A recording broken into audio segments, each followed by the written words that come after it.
You are listening to the Savage FINcast, episode 113, an interview with Dean Haspiel and Dave Kelly. Chicago. A criminal mastermind called Overlord held our city in his terrifying grip. Ordinary cops were losing the battle against Overlord's super freaks and mutants. Then, a miracle happened. When I found him, he had no memory of his past. I helped him find an identity and a life. Now we have a fighting chance. Now we have the dragon.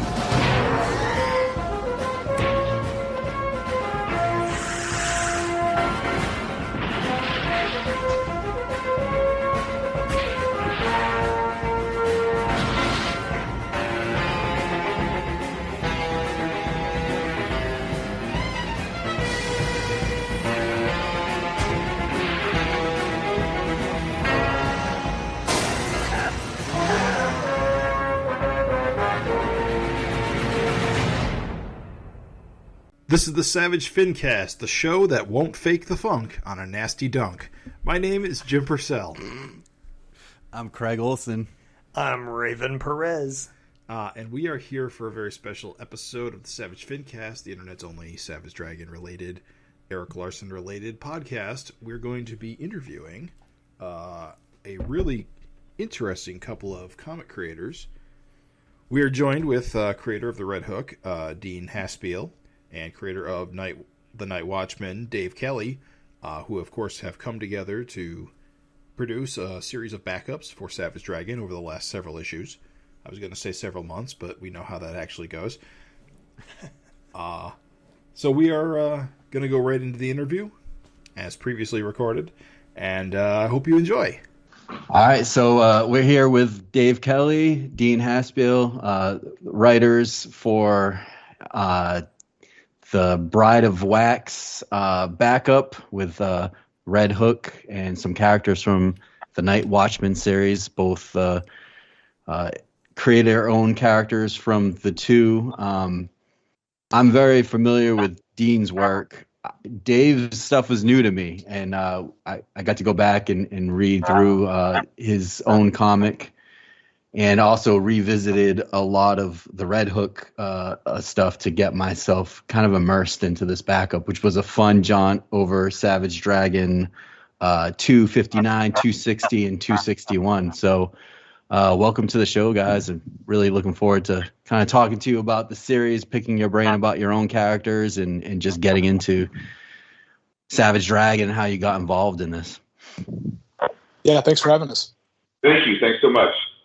Thanks for doing a deep dive, too. Yeah, I mean, I'm almost ashamed to say that.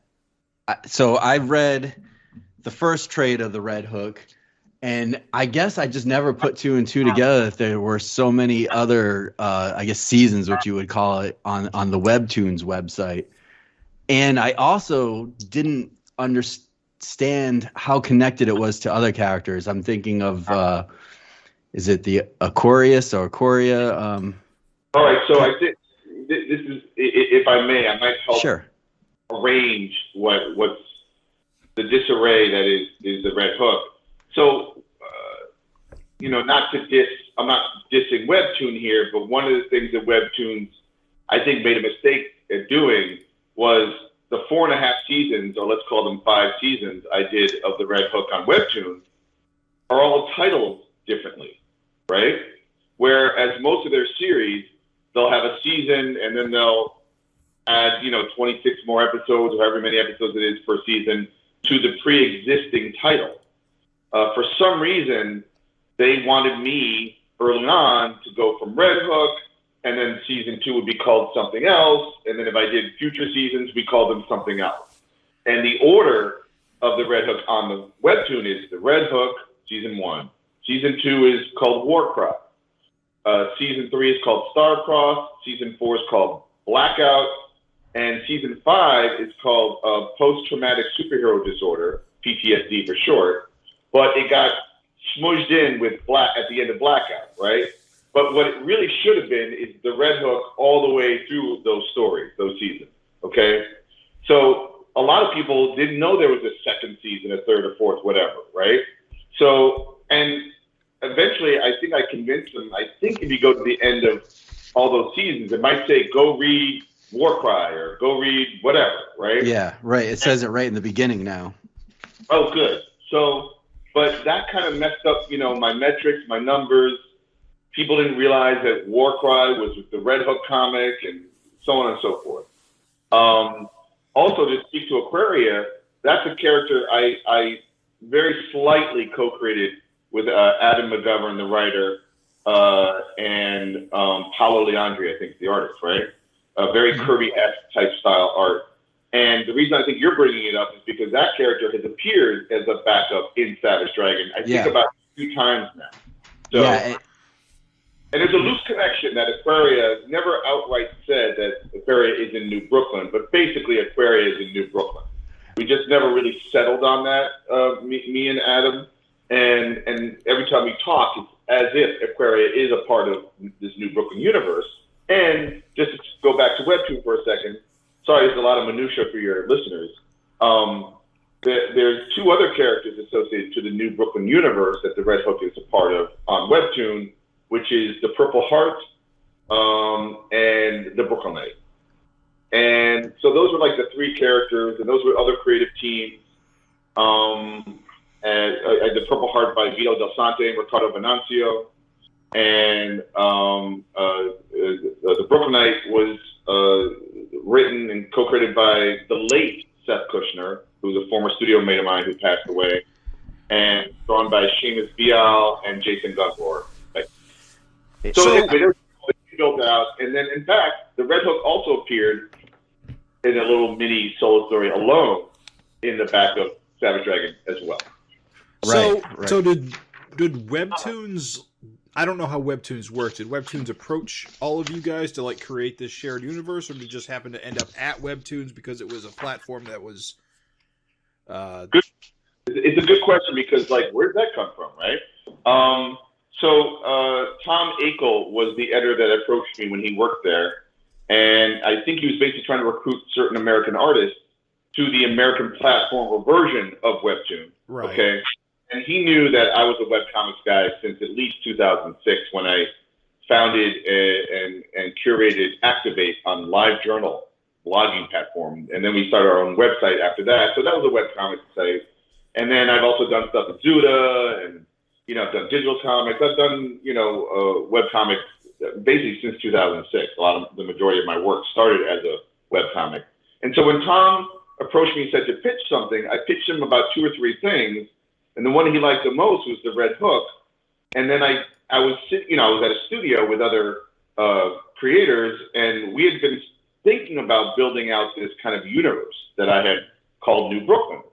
And I basically wooed and convinced Tom Akel and Webtoon to greenlight not 1 series, but 3, starting with the Red Hook, launching the New Brooklyn universe. And I believe it was then the Purple Heart and the Brooklyn Knight. But as it was kind of building out, I've got other friends I'm working with and talking to, right? And like Adam McGovern with Aquarius. And then eventually Dave Kelly approached me about doing a crossover with the Night Watchman, his character. And that's where we co-created Luna, which appears in the current 3-part story, Bride of Wax. Right. We've actually worked on several crossover ideas with the Red Hook and his characters, and I don't know if Dave wants to speak on that at all.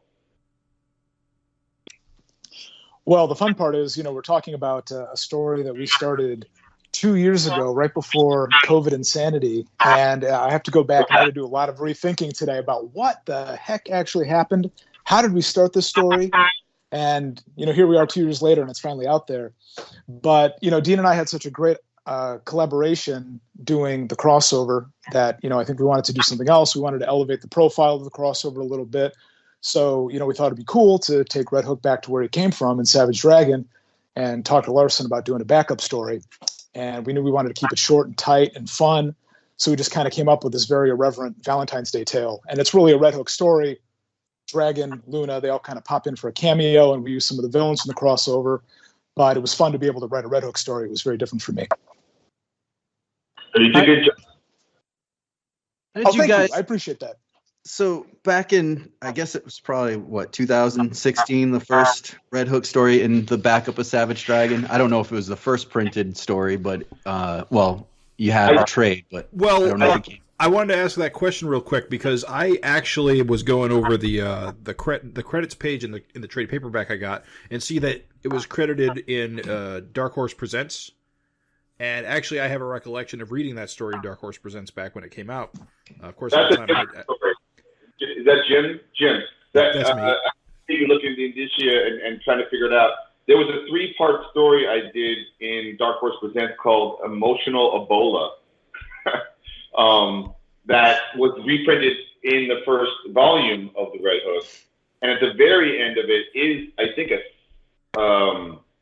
6-page story that is one of basically the first Red Hook story I did in 2012, just kind of winging it and trying to figure out what this character was for me, and I don't know if that the 6-page version or the 4-page version, because I added a bookend, a front page and a back page to this middle story. And I can't remember if all 6 pages were printed in Savage Dragon backup or not.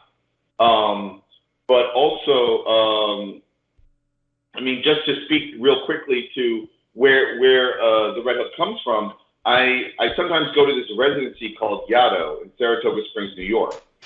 And when I go there, one of the things I want to do is not do comics. I want to write a novel. I want to write a play. I want to just do something else besides comics. I'm always doing comics, which is great. But after a while, it can drive you a little nuts, just working in one format.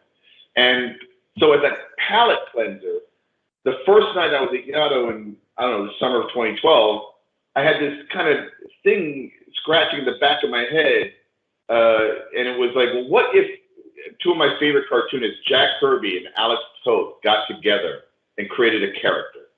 And I thought about that, and somehow the Red Hook arrived. It was basically a super thief who's not really a bad guy, he's just a thief, and he didn't even have some of these powers that are granted him in the first season. But I was just playing with this idea. It was kind of a cross between like Daredevil, Wildcat, and the Fox. And in fact, that story I drew was kind of like what got me the Fox gig that I would eventually do for Archie for a few years. And so some people think, oh, you're just doing a version of the Fox because of the ears, and it's like a red version, and he's blue or whatever. And no, I mean, he was semi-influenced visually. But yeah, I actually did Red Hook before I ever did the Fox. And it was like kind of an audition piece, as it were.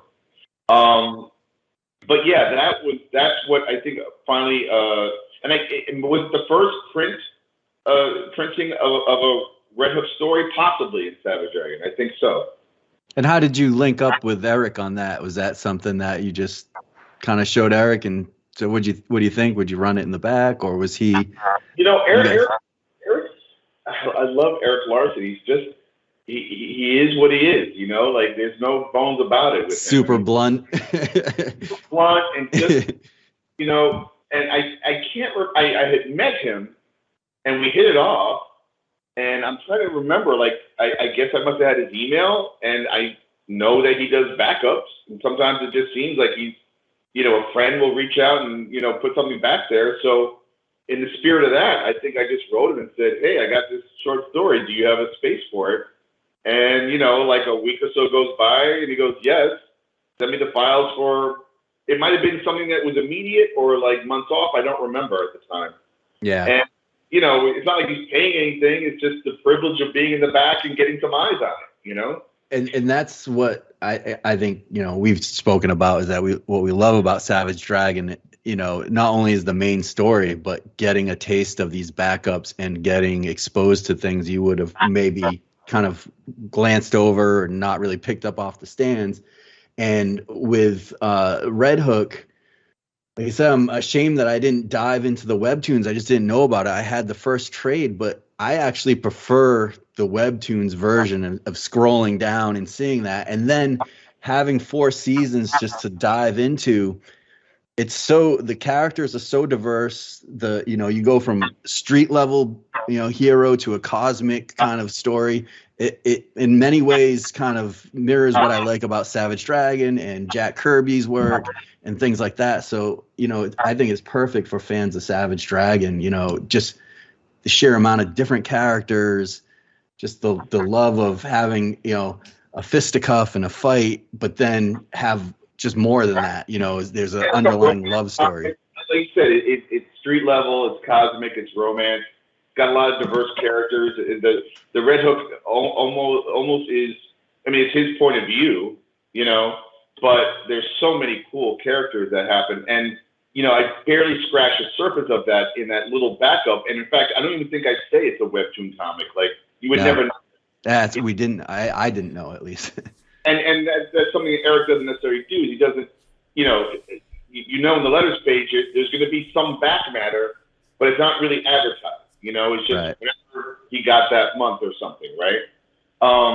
So yeah, I really appreciate that. You again doing a deep dive and discovering this stuff. And I feel like, webtoon is so popular, but one of the things about webtoon is it has a million comics on it. You can easily get lost. Even if you're up on the top banner for 2 weeks, webcomics readers are very fickle.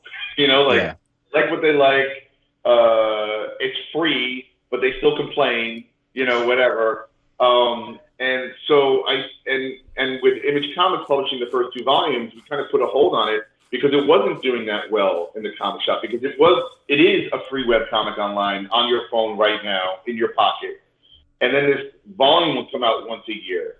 And, there's only so much promotion I can do, grassroots style. And so I put a hold on it because I figured, well, let me just publish like an omnibus somehow at some point. I'll be with Image or someone else. But let me tell this new Brooklyn saga, about the Red Hook. Now that story is done. And don't get me wrong, I have a lot more stories to tell. It's just not going to be a webtoon anymore. And then I got to figure out a publishing plan, and I do think it's a print publishing plan because, I wasn't in the comic shop for a while and I used to be, a semi, visitor in the comic shop, with my work. So, but thankfully Dave Kelly kind of working with Dave, there's a little cameo here. He comes out once in a blue, and Dave, talk about the first, it was like a 40-page story? The first crossover? It was 48 pages. 48 pages. 48 pages. Yeah. Well, I remember being in the studio with you and Brett Hobson, and it was right after issue 7 of Tales of the Night Watchman came out, and we were just chatting. I think one of us, I thought it was you, but this is one of those things in hindsight. Like, I feel you came to me, you feel that I came to you, but we started discussing the crossover that day.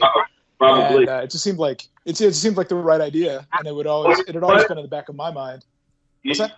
You're reminding me. I think one of the things I was pitching you was like, you have a Brooklyn character, I have a Brooklyn character, and there are some Brooklyn characters starting to emerge even more so. And with the new Brooklyn universe, I was like, they should have a little story that they happen. I didn't know. I didn't know it was going to be 48 pages. But it started off with like this idea of like, oh, they should, and then I had to figure out, guys, because Webtoon was publishing a Red Hook story during the New Brooklyn era, which is a very different facet of Brooklyn. I realized I had to tell a pre-New Brooklyn story so that I could legally tell the story and not, ruffle feathers at Webtoon. So that was another thing. So he's only been a thief, I think, in Dave's stories. Yeah, that's true. Yeah, well, I think, that is true. And, I never sit down to write a 48-page story. It just kind of happened that way. I always wish I could write shorter stories, but I think I finally accomplished that with Bride of Wax. Mm-hmm. But it seemed like a no-brainer that, these characters should get together and do some damage. And I think it had been on my mind, and I was just a little too shy to ask at that point, but it was the right moment. And I'm very happy with how both of the stories turned out. I mean, it was a lot of fun working with Dean, and I had always wanted secretly to do something in Savage Dragon as well. I loved the Twisted Savage Dragon funnies, which Dean was a part of, and that was a long time ago. But that was something that turned me on to the concept of running these short little backup stories, and I thought that would be awesome to do. I would love to be a part of that someday. And it was cool that Eric was open to letting us tell a Savage Dragon story, essentially, because he's in it. Oh, that was the best part. Yeah. And he had because we weren't sure. And caveats, which was cool. Yeah, we weren't sure what he was going to say to that because we were like, well, I would rather, use the original dragon if possible. Is he going to let us? And yeah, he was basically fine with it. And at first he was like, well, he's dead, right? And I'm like, well, yeah, no, we know. They go back in time. It's a time travel story. And he was cool with that. We're like, oh, thank God. So yeah, it worked out great. It was a lot of fun. And to be able to use that character, to say that I've written Savage Dragon, that I've written the original dragon is amazing. And I'm very thankful for that opportunity. Also, wasn't there something about his blood that you had to tweak? Well, there were a couple things we had to work around. There's a lot of continuity to Dragon, and I've been as tuned in as I can. I've always loved the character. My first exposure to him was the cartoon show in the 90s. I came to the comic books a little bit later. I have not read every issue of Savage Dragon, as much as I love the character. So there were some things about him that I didn't know, and there was a lot of discovery. And, Eric was very, very willing to walk us through those continuity issues and let us know what we could and could not do. And he was very particular about how Dragon looked, how the face looked, how the fin looked. And then the issue with the blood is that we were like, well, we wanted that to be kind of the kicker. It is a Valentine's Day story, so hearts and blood and all that kind of stuff had to be involved. And I think we had written the first draft of the script, and we'd shown Larson everything along the way. And then at the end, he was like, well, you can't actually use Dragon's blood, right? We're like, because if he did, he would turn into a dragon and explode. That's happened a couple times. We're like, oh yeah, no, we knew that. And so we went back and made a couple quick revisions, and we made it work. And I'm happy with how it came out. And so it kind of became a story where Dragon is along for the ride, and he's not taking the situation too seriously. He's like, I can't believe this is happening. I can't believe this is here. And by the way, you guys actually can't do what you think you can do with my blood. So gotcha. And that was kind of a fun thing to write. I'm not gonna lie. I kept expecting that last panel, for Mannequin's girlfriend or wife to grow a fin and explode or something. Everybody leaves. Everyone thinks it's a happy ending, and then she explodes. Yeah. Well, and we don't know what happens after that. Red Hook just went on his merry way. It was Valentine's Day. He had other priorities. What happened after that is not his business. Sequel. We got a sequel. Yep. Did Eric have we've also we're hatching another story, not necessarily with Savage Dragon, although we did think about using him at one point in another kind of crossover story, right? Dave, you think? The whole original story that you and I talked about was not the story that we did, and I don't even remember why. I guess it must have been the time travel element that we had to go back in time. Because we wanted to use the original Dragon ultimately. That was why we nixed it. But yeah, we do have this other crossover idea where we've kind of removed a couple of the characters as it's progressed. And who knows if we'll ever get to do that. Who knows who that third character is going to be. But we do have that story there. And that was kind of how it originated. Right. That's really cool. And that's a fun story, too, that I hope we get to do someday. It's going to be a fun one. Yep. Dave, I was following you on Instagram. I feel like towards maybe over the last 6 months, and you were over in Europe for quite a while. Were you touring comic shops? Are you a big fan of European comics, or what's your background? Well, my background is that I have a whole lot of heavy metal, and some people understand that, some people don't. Some people get a little freaked out by it. I love it. I have almost every issue. So I haven't traveled internationally in a long time, and I took the first opportunity I could to go visit some friends. And so it took me to Copenhagen, and there's an incredible store there called Pharaoh's Cigar, which is named for the Tintin story. And it means, the Pharaoh cigars. You go in there, and they've got everything. They have they have Mobius, they've got Hugo Pratt, all the great stuff. And what they do is they don't just sell the comics, they actually publish Danish translations. So you go in there and you're like, this is their own stuff. They'll take what Casterman publishes, do their own thing, slap their own label on it, and it's for the Scandinavian market. It's pretty outstanding. And you go in there like, this is Mobius stuff that I can't get in America right now. So it's a stunning thing to see.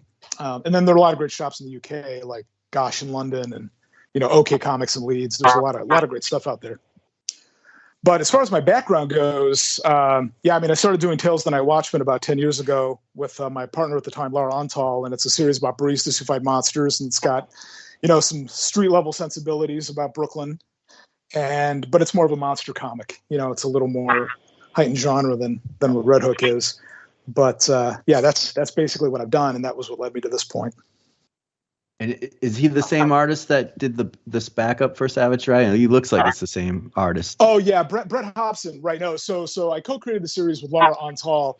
She's off doing other stuff now. She's got a graphic novel with Abrams coming out this year. Sorry, I'm mixing it up. Yeah. So I've been no, it's all good. There have been many different artists along the way. In fact, I was the first person to publish Molly Ostertag, who's gone off to work for Disney. She's done 3-book series with Scholastic. She did 2 issues of The Night Watchman as well. So, but for this story, Brett Hobson, he did both the crossover and Bride of Wax, and he's got some more work coming up with me that we haven't published yet. That's awesome. Yeah, no, he's a great guy. I love him.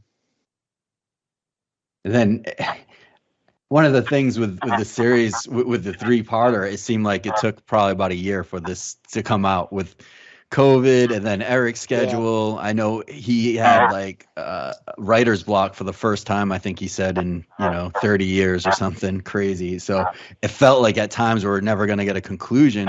And then at one time, I don't know if you guys caught this, but he had mentioned even on the boards that he thought of throwing in the towel, which shocked the hell out of us. Really? When I heard you guys talk about that in the podcast for 259, my stomach just sank because I had no idea that was going on. And we were like, okay, it's COVID, shit's crazy, things get delayed. I haven't published anything either, so no big deal.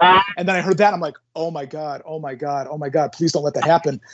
But thankfully, it all came out, and here we are. Was he the first creator to acknowledge COVID in a comic book? Yeah, I think so, at least. And he still does. He has his characters wearing masks and I mean, the cool thing about Savage Dragon is that it's, as you guys know, it's written in real time. So, you can always pick up a book and know what was going on at the time, whether it was Bill Clinton as president or, COVID going on, which is kind of a neat aspect. Yeah, for sure. I love the porny stuff he's been doing. It's not porn, it's humor to me. It's so it's a love story. It's a certain kind of love story, I just love that he's entered that phase and he does not give a fuck. I don't know if I can curse, but please do. It's unapologetic Savage Dragon. I see some of those parallels with the Red Hook comic when I was reading it. Is just use the comic as the medium as you can do anything. And I hate when people constrain themselves, especially in superhero comics. It's like, and Eric said it before, you've got $1 billion budget on the page, just do whatever you want to do. And it doesn't always have to make sense. It just has to be fun and tell a good story. Yeah, but Eric is the right artist for Savage Dragon. There's stuff I've written in the Red Hook that I'm not the right artist for. But I just say, fuck it. I'll try, do my best to my abilities, and basically just conveying an idea anyway. A lot of the work is in your own head as you read it. I'm not trying to. I also want you to turn pages and read panels. I don't want you to stop and ogle because I feel like that can hurt a rhythm sometimes. So I'm not trying to vogue on the page, and make you see how great an artistic diva I am. I'm more of a storyteller than like an illustrator, if that makes sense, Yeah. I think Raven has a lot to say on this, and Jim too, about the sex and Savage Dragon, but it's amazing to me how turned off people are with it. When you see stuff like this in movies all the time, but it's drawn in a comic that's been an adult book or whatever Eric wants it to be at the time, which is also great. If he decides he wants to make it a Fantastic Four style book, it's a Fantastic Four style book. He wants it to have some X-rated stuff, it has that. He wants it to be a cowboy book, it'll be a cowboy book, a Western book. It's like that as a reader to me is what excites me about that book. And what it reminds me of I can only imagine, and this is how I would feel if I was doing Savage. It allows me to be 12 years old all the time. And that means that doesn't mean the mind of 12 year old, but the spirit of that, like, you're a kid again, things feel naughty and new and energized, and also he's an older grown man now. You gotta draw stuff that will keep you interested in your own damn series, Yeah, whether it's bending the genre or doing panel tricks, or which are always pretty cool to see him. As an artist, somehow he's only getting better. His inking alone, unbelievable. Yeah. He's got such a team working with him on colors and letters, and he's amazing. It'll always drive me crazy when older fans will say he did better in the past, when it's clear that he's just gotten better with age. Absolutely. Speaking of like presentation, that kind of thing, I was wondering, like, Webtoons, of course, has its own style, that vertical scrolling forever style, which is, I've never gotten quite into it myself, but it's really popular with a lot of people. What was it like basically, how did it start? Did it start with you doing traditional comic pages and then transferring it to that style, or did you start that way and go back, or like, what was the process there? Well, when Tom Akel, showed me Webtoon on my phone, and I saw there was a vertical scroll that you just pull up with your thumb, I realized, it's a roll of toilet paper. Okay, I can wrap my head around it. It's the same width, but as long as you want it to be. And then I realized, oh crap, as I started, because I drew all the pages of Red Hook are drawn like traditional comic book pages. Right. Okay. But one of the things I had to consider was the vertical scroll. So it meant eventually I had to really start to lose the landscape, probably lose the inset panel. And if you look at if you're aware of any of my print first comics, as it were, I love inset panels. I was a student of Howard Chaykin, who used a lot of inset panels, and I don't think there are any in the Red Hook, so I had to kind of lose the inset panel. I had to think more in terms of a tall panel, right, or a thin panel, because that works better in the scroll, because you're just pulling down. I realized that as you're pulling down, like in a comic book, you're going left to right and then turning a page, and hopefully there's a reveal, right, on the left side. In a vertical scroll, it's always the bottom of the thing. You're just pulling to the bottom of stuff. So I started thinking sometimes about the action occurring at the bottom of a panel, knowing that that's how the reveal would happen. And then also doing little tricks, like if I drew a big panel, or if I do a splash page, I can maybe cut out certain parts of that splash page to either introduce or to exit a sequence, and get, milk a splash page for like 3 or 4 panels, depending, So I had to think a lot about the structure, and not get too caught up in the vertical scroll being some kind of, like, how do you reinvent that all the time to make it work? And then I noticed later on that a lot of webtoons or webcomics seem to be a lot of talking heads anyway. There's a lot of soap opera type stuff happening, right? And then there'd be a little bit of action, and then if you're punching, maybe you're punching down, and then they're flying backwards and instead of up or whatever. It really depends. I would try to mix it up a little bit.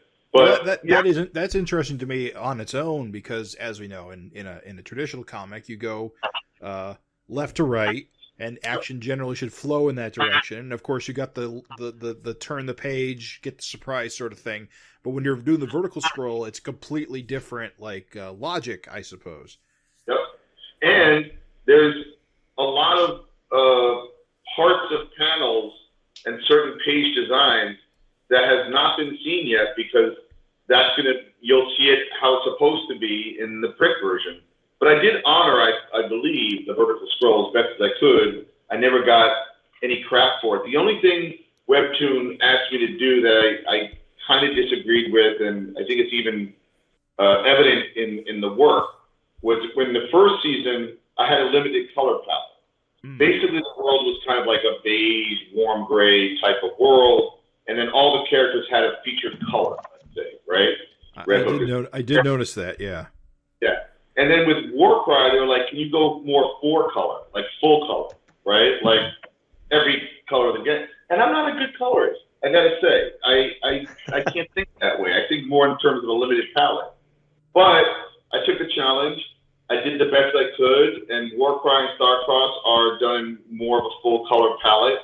I don't really like what I did. And then when Blackout came, I knew there was going to be a certain switch in there. I kind of went back to a more limited palette, kind of more of a blue hue. And I think I carried that through PTSD.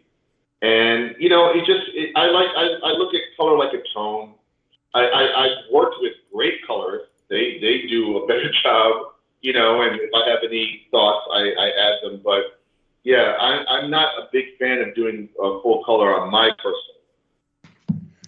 Have you checked out Larson's Ant series at all that he put out?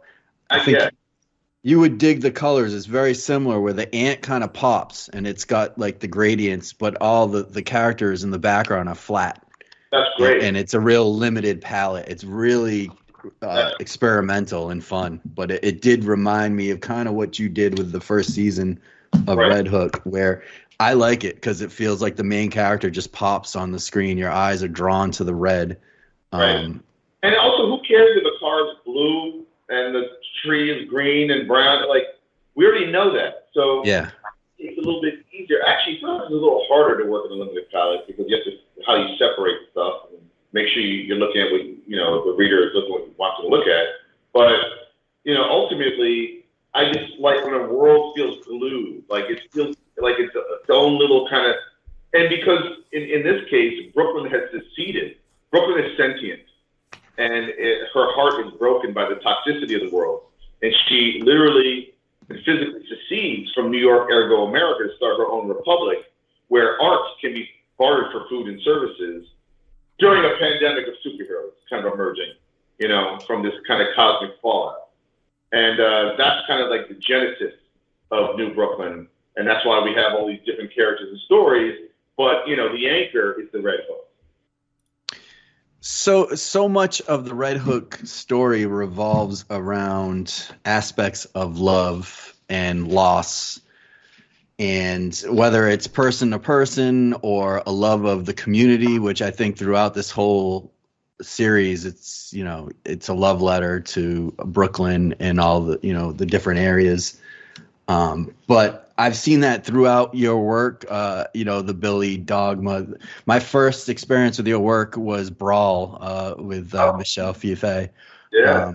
I don't know how. I think I kept mixing up your studio with, was it Joe Kelly? Who worked with Tom Scioli on Godland? On Godland with Tom. Doesn't he do everything by himself, basically? No, Tom. I forget who wrote it. Jim. Who was the writer of Godland? Oh, it was Joe Casey, right? Joe Casey. I kept mixing up your studio with his studio, and I knew I'd seen your stuff, and it was very Kirby-esque. And I bought Brawl, thinking I was gonna get like a superhero Kirby comic, and it looked like that, but it was like an indie, like crazy love story that like I just didn't know what to make of it. Like it wasn't what I thought I was getting. Right. And with that, and it was my first exposure to Michelle Fife's stuff. It was such a crazy comic to me, and the story burned into my brain because I almost didn't know what was going on the whole time, but it still made sense. If that makes sense, I don't know, but it was just wild, and I noticed that same theme kind of flows in through Red Hook. A lot of like what is it for you with exploring the aspects of love or lost love that you gravitate towards? I mean, it's probably the stuff I responded to most as a kid to stories, right? Like everyone likes what they like, and for some reason, I don't know if it has to do with like my own family upbringing or something, or I don't know what kind of tragedy or something great that's happened. I can't speak to that, but like my favorite superhero is the Thing from the Fantastic Four, kind of like the misunderstood monster with a heart of gold, right? Like to me, or the Frankenstein monster, or the tragedy of the Hulk, and I've always thought about I think about feelings of abandonment and yet I think about loyalty, how loyalty is important for better or for worse. But ultimately, I think the way we connect with each other isn't necessarily through fisticuffs, but through trying to understand each other through love in some way, And I don't even mean, I'm not even talking about sexualizing it. Of course, there's that too, but empathy for one another, and trying to not only work that out and figure it out, but also to impart it. Like, one thing you learn is, as a cartoonist or any kind of storyteller, you're a communication artist, right? You're trying to communicate ideas. Right. And, when I was younger, I was like into the Texas Chainsaw Massacre and, bloody, gory stuff like anybody else. But there's nothing you can do with that, like, except just it's sensational and gross, right? Or fucked up or something.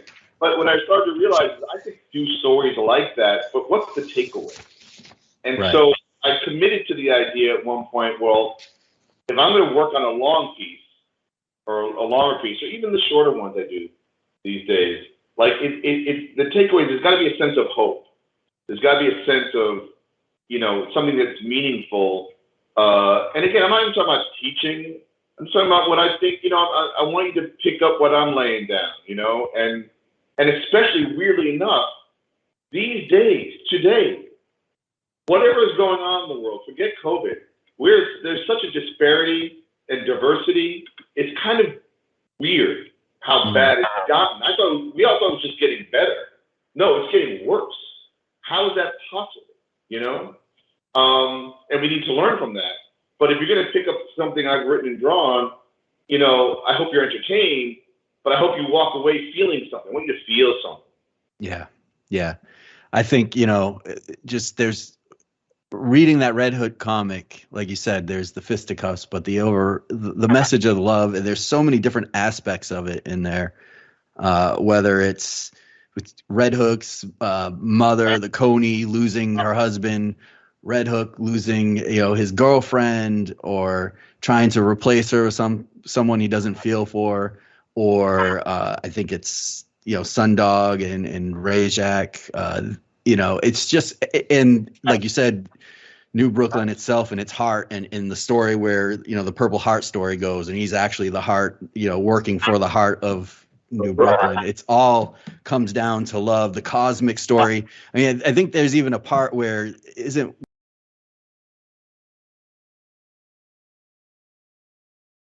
Yeah. Yeah. The one of the demigods. There's a connection to Billy Dogma there, and I'm glad you brought up the Sundog Rajak thing, because I realized at one point they started to fall in love. Let's say these two guys, and then that doesn't happen because you have to read the story. But then there's a moment later where they're able to have an entire relationship, like in 24 hours, in one day or something. And I could have had more time. I could expand on that, but I love putting those ideas in people's heads because, as I get older, I keep joking with my studio mate, Whitney Matheson, there's only 5 minutes left. And not that I live a life like, there's only 5 minutes left and I don't have anxiety or anything, or I'm not living the best 5 minutes of my life, but you have to realize it's over in a minute, So try to enjoy. It's so easy to get upset these days. It's so easy to complain. And if I'm going to sit at an art table and draw a comic that 5 people are going to read and, eat peanut butter sandwiches just to get by, then I want to put time into something that explores love, expresses love, imparts love. And I know that it sounds cheesy what I'm saying, but you've read the comic, so it's got fights and consequences and other things going on. But the underlying theme is this romance thing. It's not even erotica; it's just romance. It's funny, like Craig was saying, love is just such a core theme to it. It was really like the only Red Hook exposure I had before this was the little Red Hook one shot in Dragon. and then the 3-parter in 259, 260, and 261. So, I mean, when I go and I do my little Webtoons deep dive, I just wasn't prepared for that. And I got to tell you that I really think that that is honestly not only a super excellent strength that Red Hook has, like compared to, say, an Invincible even. But also, I think it's kind of like what makes it unique, because you set up sort of like this dystopia, with New Brooklyn's kind of like it's retreats away from the America, and it's kind of like everything's like chaos, but you don't get a dystopia. Instead, what's cool is you get this sort of deep dive into love and interpersonal connections. And you even do kind of a thing where you sort of lay out some almost societal commentary with the technological austerity, like the retreat from that. Mm-hmm. And I don't know. I just think it was really kind of cool. I'm not going to spoil anything, because I really would like people to do that read on Webtoons for themselves. I was very shocked by where it went. And I think it's really unique in comics and in entertainment in general. Thank you. Again, I appreciate you guys doing that deep dive. I'm shocked. Like, there's a lot of material there, and I really appreciate it. And I'm glad you dug it. Like essentially what I arrived at. I didn't start off the Red Hook doing this, but at the end of the day, it's a mother-son story. It's about a mother and son, and you have to read it to know what I'm talking about. And I've already plotted most of the next story, and I have a title for it that I'll never get away with in today's culture. But just to give you a hint, the title is called "Son of a Bitch." The Red Hook, you'll appreciate. That's the working title. So yeah, that mother-son, that 5-minute dialogue. That I'm being super vague on purpose, but that 5-minute dialogue and that mother-son interaction, that stuff floored me. That was fantastic. Thank you, Raven. I think this recent 3-parter in Savage Dragon really does a good job of giving a little bit of a taste, but I don't think that you can fully understand what's going on in the comic unless you at least read like the first season or something. It gives you a little taste of how the character behaves, what some of the themes are. Again, there's the love theme in the short story. Of course, it's all based around Valentine's Day too, and it helps you kind of understand some of the basics. But like I said, I wasn't prepared, like Raven said, of where the story was going to take me, and just how different it was than what you expect from a superhero comic, which is great. It's refreshing. I mean, we know it's 2022. There's been a billion superhero comics. It's hard to come up with something new and refreshing. And so, I enjoyed it. I'm halfway through season 3. I'm looking forward to getting through this. I did hear, are you on the last, you said you're on the last season with Webtoons, and then you're thinking about doing something in print with this character, or? So, if you're on season 3, which is Starcross, you didn't even know how season 3 ends. It's crazy. I'm 3/4 through season 3. I finished it, and he is in for a total. He's in for some wild shit. I'm looking forward to it. Thank you. No, but I am wrapped up at Webtoon as of Blackout will go into PTSD in the same,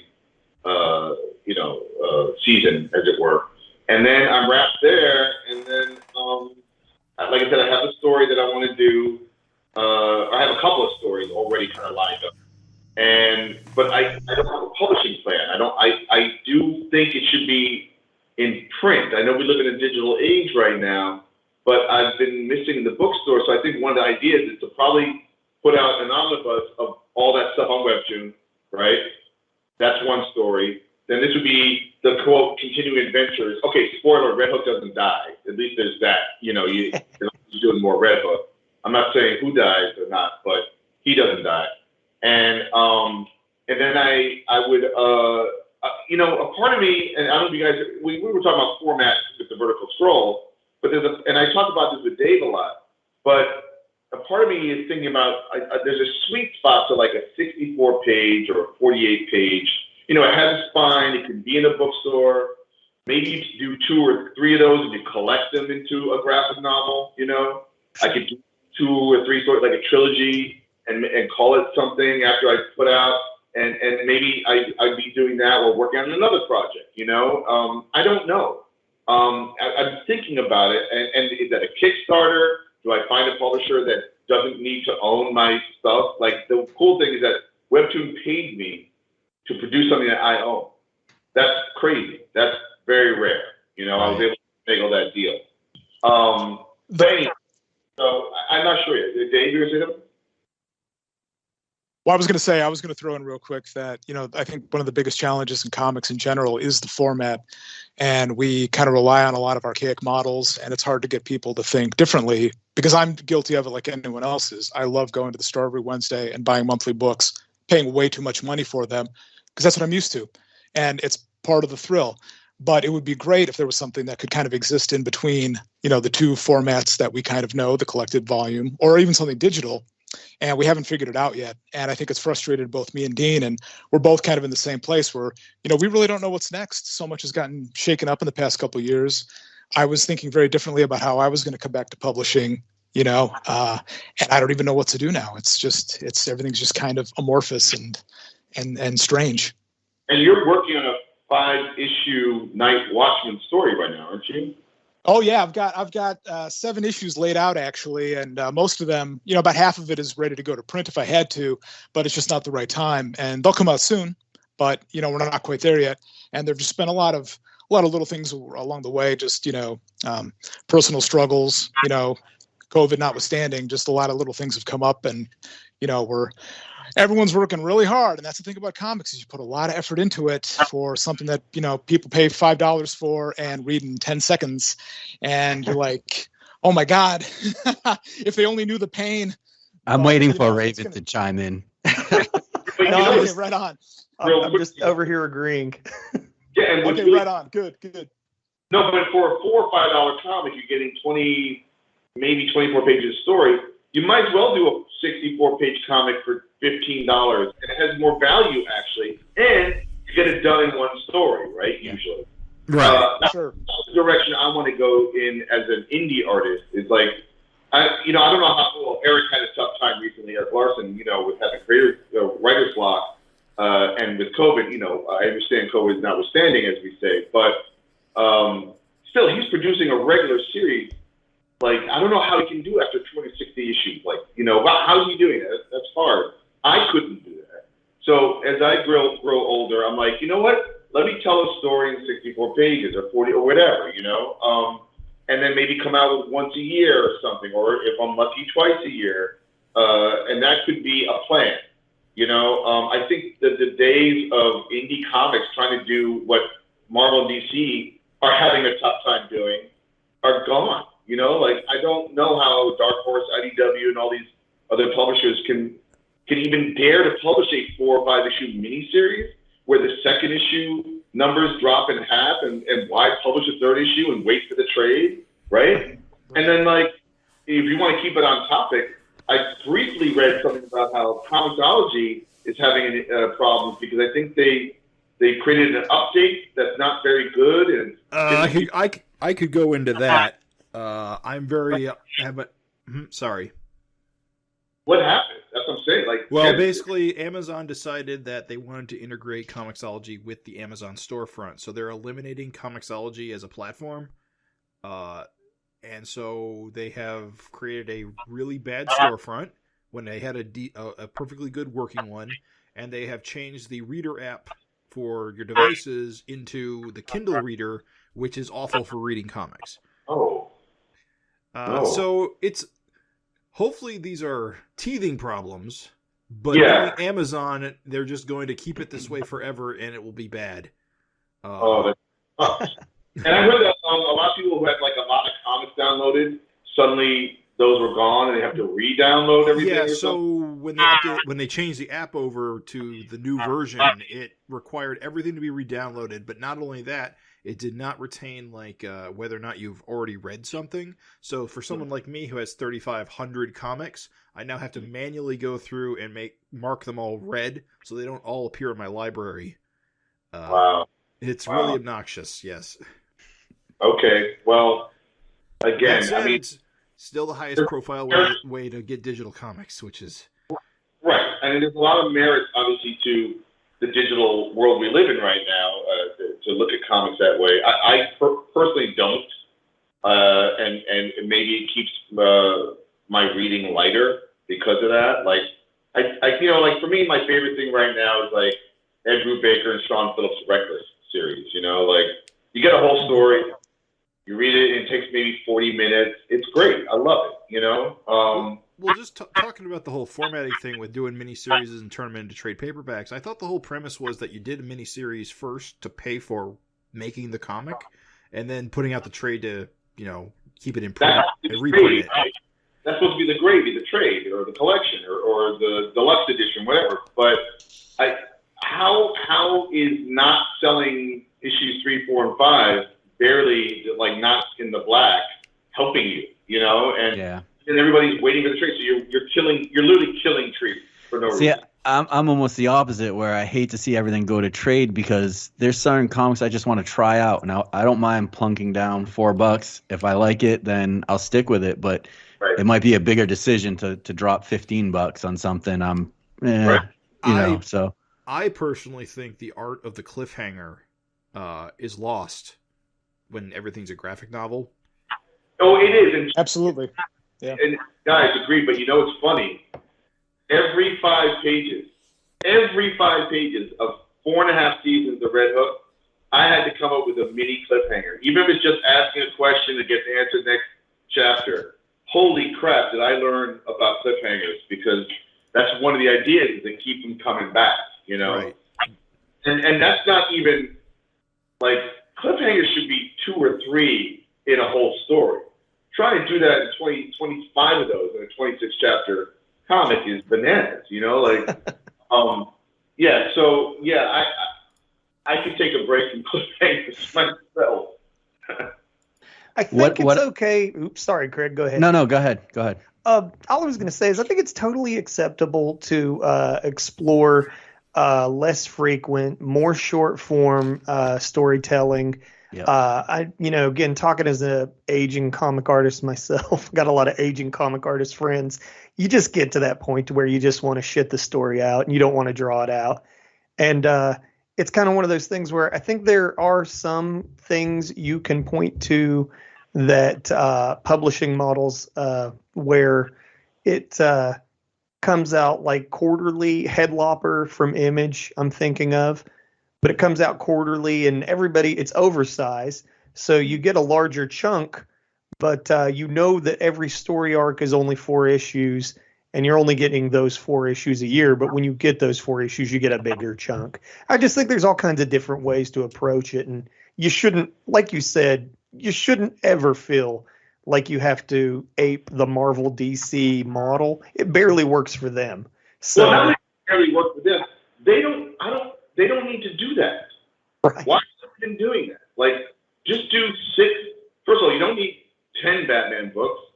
Do 1 monthly Batman book if you need to have a Batman book, and then have like certain creatives or creators or certain talent come in and do their thing with Batman, because that's what you're really reading is when you like a writer, when you like an artist. You just want to see them do their Batman. You don't care about continuity. You can have 1 continuity book for whatever reason that is anymore, because things have changed since when that model started. When that was our blockbusters. That was our movies and television where a man could fly. Now they're competing with really great movies and television that are being made today, right? Now it's IP farm comics, Right. And so with that in mind, as a comics creator, lean in on what makes comics cool and take a little bit of time with it, so that when you indulge it as a reader, you're enjoying it for the format, for the medium. Not because you're looking at something that might be an HBO show one day. Who cares? Like, enjoy the comic for what it is. You know, you mentioned Fife before. That's what he's doing with Cobra. You know, that's a comic book. You know, maybe it could be a TV show. I don't care. It's a comic. You know. Yeah, I follow Tom Scholey's Patreon, which is amazing to me. I don't know if you've seen it but he does these. He can do intricate strips that are 48 pages, or he'll do a 5-page almost stick figure strip that's stripped down, but it's just concepts thrown at a wall using the medium, using different techniques, and it's so much fun. And I just follow him because I enjoy him as a creator, and I don't mind spending, $5 a month to just see what he's got going on. It's all digital, but it's just another way of doing it. I don't even need like a 22-page comic. Give me 5 pages today, 7 pages next week or whatever. Show me some behind the scenes stuff, some pinups. That's what's fun for me now. And it's something I would never have thought of. Like that's no joke. Like there's a lot going on there. It's lifting the veil between, creator, creation, and community, building that community. It's being experimented, being allowed to experiment. Like I consider the idea of doing a Patreon too, because listen, Marvel DC isn't going to hire me. I mean, if they do, it's going to be a few pages here or there, or do a retro thing. But if they want a retro thing, they're going to get Mike Allred. They're not going to get me. Yes, I have done that, but I'm aging out in a lot of ways. I'm also not doing any kind of comics that are like new, like the new comics. I'm not doing that, and I never slowed down to a manga pace in my work. I still, I grew up on Marvel 2-in-1, where you got a whole story in 22 pages, So, I mean, I've developed certain shortcuts and shorthands, because in a lot of ways, that's what cartooning is essentially, is a shorthand. But yeah, I am thinking about the crowdfunding Patreon kind of, world right now, and see if I can make a dent or any kind of living at some point. And maybe that's what will yield the print edition 64-page story or whatever for a market. I don't know. And I do think about, and I've talked about this with Dave a lot, like, certain creators or solo creators are trying to do their thing, but then you need a publisher. You need someone out there that has those tentacles, has those, they're spinning those plates and making those relationships with retailers, distributors, printers. A lot of stuff that the creator doesn't want to deal with, and creating some kind of partnership in that way. Yeah, it's really important to get out of your bubble. I mean, there's certain groups, and all right, we're all part of the Jack Kirby Appreciation Club, but there's a ton of other people in the audience that aren't, and need to know or see your work and get turned on to it, because there's a finite group here, and it's right. It's crazy. But I think we have any more questions, or should we start wrapping it up? I do want to talk about some things kind of in the pipeline for you guys. I know for you, Dean, you've got I think a Fox one-shot through Archie coming up. So first of all, thanks for talking about, this Savage Dragon backup and the Red Hook and all our comics. I really appreciate that. And for so yeah, recently I just did it's an anthology of, I think, 2 new stories. One written by Vito Del Sante, who co-created the Purple Heart with me. He did a 5-pager, and I wrote and drew a 12-page Fox story. And basically the assignment was, kind of, what do you think the Fox is right now? And I had to think about that. And I had to think about, don't assume anybody read the other 10 issues. Character to new readers, as it were. And yet honor what happened before, And actually, one of the things that I was turned on to the Fox by was the 2 Alex Toth backups that he did in the 80s, which is what turned me on. So I'm trying to pay a little homage to Alex Toth as well. I'm currently just doing an illustration gig, but I saw I saw that Image Comics is publishing a 12-issue anthology series for the 30th anniversary, right? Yeah. So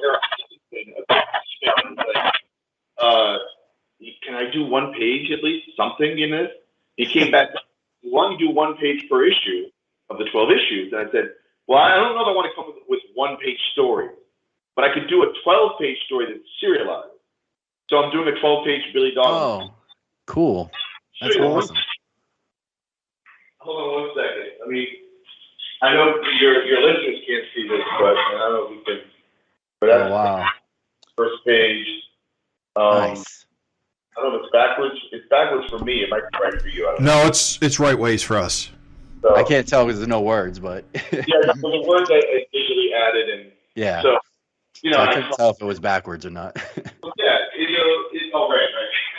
But yeah. So I'm getting to revisit and dust off a much beloved character and play with that again. So. And then, I've written some stuff and some plays, and I have another play coming out in the fall, I believe. I love storytelling, so always like. Nice.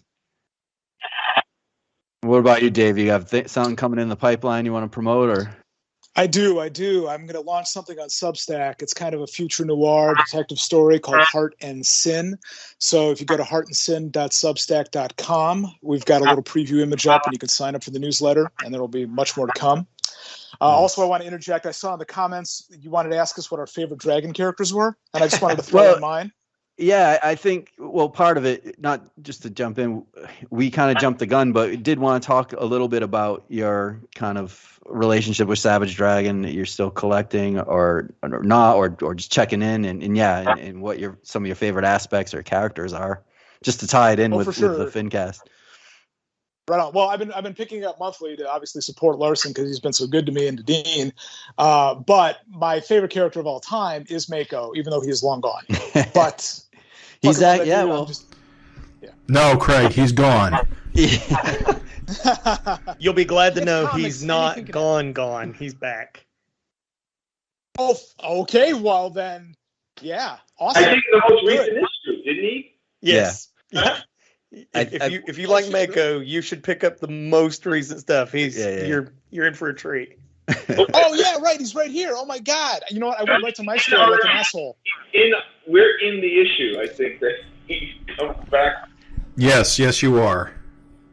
And Eric's talked to us about it, and a lot of that is just kind of being annoyed with the whole King Shark Suicide Squad thing that looks exactly like Mako, and he's like, right, I should bring this character back, but he is a cool visual. Oh, absolutely, yeah. Do you have a moment in time? Mako's your favorite character. Do you have a moment in time in the book? We call them like Savage Dragon eras, or whatever, that just really like sticks with you. Oh, well, I don't know if this is another asshole answer, but you know what? I love it when he showed up in the Max. That was one of my favorite Max issues. That is just fine. Does that count? That is just fine. We love that issue. All right, awesome. Where were you guys at the start of Image Comics? I think, Dean, you're just a little bit older than me. I was in high school. I think you probably early 80s, you're already in the industry, right? Working with Howard. Yeah, I'll be 55 in May. I was in the 87 was the first time I got published. I believe it was 87. And I was working with Howard Chaykin, Walt Simonson, and Bill Sienkiewicz in 1985. 17 going to 18. I was their assistant. Wow. What a crew. Thor, Elektra Assassin, New Mutants. Man, that's you look back at that, it's such a golden age of Marvel Comics. Incredible.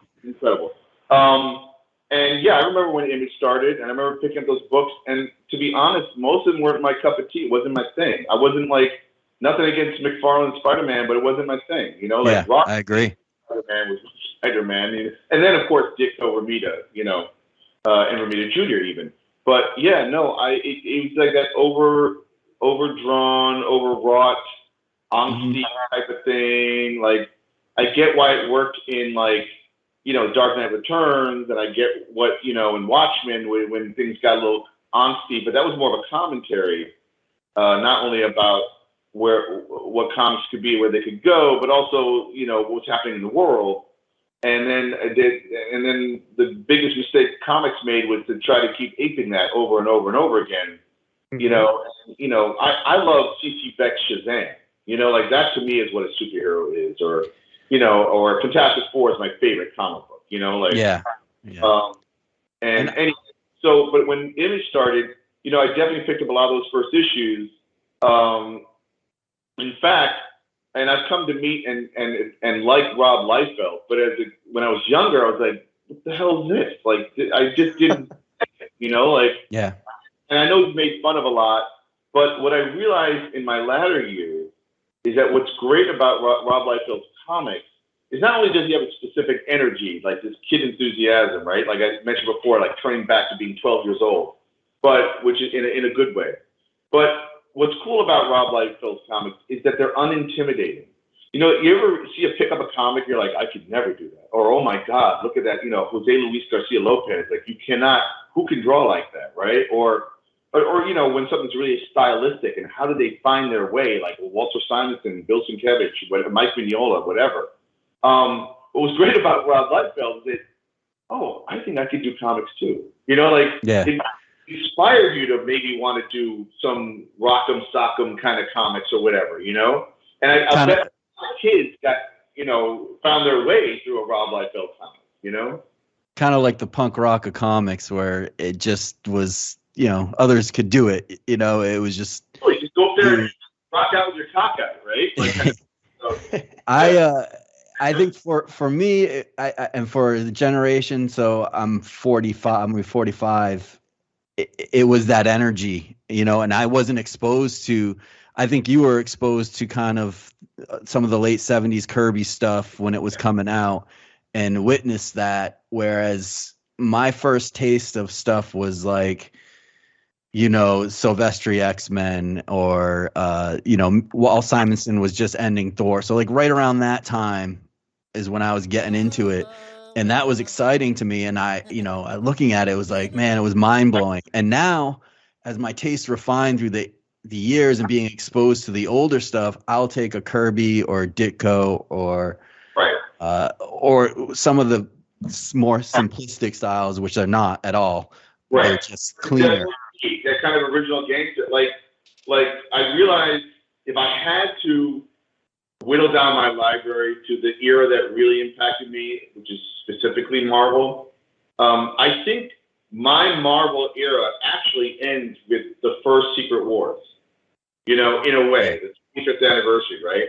I've read tons of Marvel comics. There's been great comic books in Marvel since.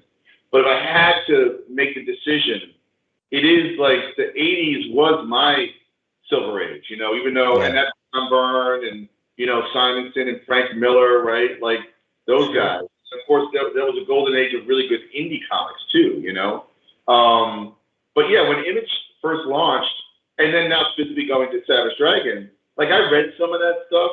I never really followed it. I cannot tell you a Savage Dragon arc, Right. All I can tell you is in the last 5 to 10 years, probably 5 years, maybe more because of COVID, whatever, his art and his energy and just what he's putting down, Eric Larson and Savage Dragon, like to me, it recommends the purity of comics, and you can criticize it and you can be like, oh my God, there's some weird, funny stuff happening, but it's so purely the joy of comics, Right. You can see it, and I can see him burning out a little bit, like, because he doesn't want to put out a dud, and he's only getting better, Yeah.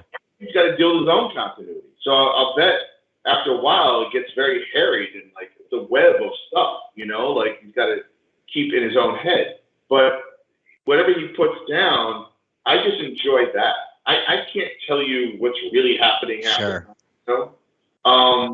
But yeah, no, there's a pure joy to Eric Larson's Savage Dragon. And just to see it grow from the 90s with all the cross hatching and the very extreme look, right. And you see him refine and just hone in on just the basics of what you need to be a great cartoonist. And I think that's where a lot of people are like, oh, the new Dragon, like his art nowadays isn't what it used to be because it's not hyper detailed to death with a million cross hatches. It's cleaner and conveys action better.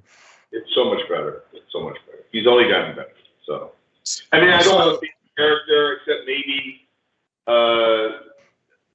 Max is the current Savage Dragon, right? Like, no, Malcolm. No, what's his name? Malcolm. His girlfriend kills me. Maxine. Malcolm, yeah, I love her. She's got such a spirit and energy that is hilarious. Right, and the thing is, he's not afraid to make those cartoony faces. Like you can mix realistic with hyper, right? Stylistic features, which is great fun in comics. And it's like, why aren't we doing more? Why aren't artists taking advantage of that more? But yeah, I think we. Go ahead. Oh, let me just throw this in here. Sure. I guess I'm the baby. I'm the baby of the group. I'm 38. I'll be 39 next month. I came to Image a couple years into it. You're the same age as me. Oh, okay, cool. So I wasn't there for the beginning, but it was the holy trinity of the Savage Dragon, Wildcats, and Max cartoon shows that brought me to the comics. Hell yes. So I just wanted to throw that in. Max was fantastic. I mean, it was incredible. What a pleasure to look at that comic. Yeah. And again, that was Sam Keith just doing some crazy stuff. Just, it wasn't quite a superhero comic. It was like, what is this? The different types of media he was using. Just real fun. It was mind blowing to a teenage kid. Like it was just so new. And the last thing I'll say is I just want to say personally, Eric Larson, thank you so much for bringing Mako back. I'm so happy. I'm leaving this interview much happier than I was at the beginning. And thank you again for the opportunity to do this backup story and for it to be featured in an issue with Mako. Thank you, Eric. Thank you. I appreciate you guys joining our podcast. This was a lot of fun. Well, I'm not letting him go yet. I'm not letting him go yet. Go ahead. Oh, shit. I'm sorry. I got my question No. I get to ask. So, yeah, absolutely. Gentlemen, I always ask every cartoonist that we have on the FINcast these same kind of generic questions. This is one generic question, so you both get a crack at it. Before I ask you the generic question, I always ask every cartoonist. I just want to throw this out there. You were both sort of talking about sort of being in the weeds on publishing models or whatever else. Just as someone who is currently doing the subscriber site model where you make the comic, people just get like a page here and there as you finish it, and they pay you monthly, and you just chit chat with them and you throw up sketches and stuff. It's awesome. You get to build great community you get to really connect with your readers that way, and they're paying you to be a part of the process. And when the print book comes out, they still want that. And so I recommend that to any cartoonist. There are many more cartoonists way more successful than me doing it. Look at Ed Piskor with Red Room and Michelle Fife with Copra. So search your hearts. You know this is true. But at any rate, that's just my statement to you, fellow cartoonists. My generic question I ask every cartoonist is, gentlemen, of your own properties, so, we're talking Red Hook, Night Watchman, what's your dream merch? Oh, dream merch. Action figures, hands down. Hell yeah. Oh, so we're not talking, merch, not like a TV show. Oh, it could be a TV show if you want like Michelle said he wanted a video game. Mm-hmm. Mm-hmm. I feel like I don't play with toys. I love toys. I don't care about T-shirts and toys and that kind of stuff. I feel like, and I bet you a video game would really blow up, but I can't imagine. Well, maybe figure something out. But I just love storytelling mediums to the point where I would love to see the Red Hook as a TV show. I've been talking to someone about the idea of doing an animation, but I'm also thinking about live action, to be honest. I love live action. And I think it would work. So I could see it. My merch is, I don't know, the DVD of the TV show or the movie. The Blu-ray, Right on. Thank you for indulging that question. I feel like it's as good a time as any to sell superhero properties too, because it's like, people got the Marvel or the DC or, Netflix snapping up Mark Millar stuff or whatever. It's like everyone's looking for that next hot property. They need to come for the indie stuff. The cool thing is that Marvel and DC, whether you think it's a deluge or can create a glut, is they've now absolutely created the multimedia hunger for the superhero genre. And what's cool about the superhero genre is that guess what it encompasses?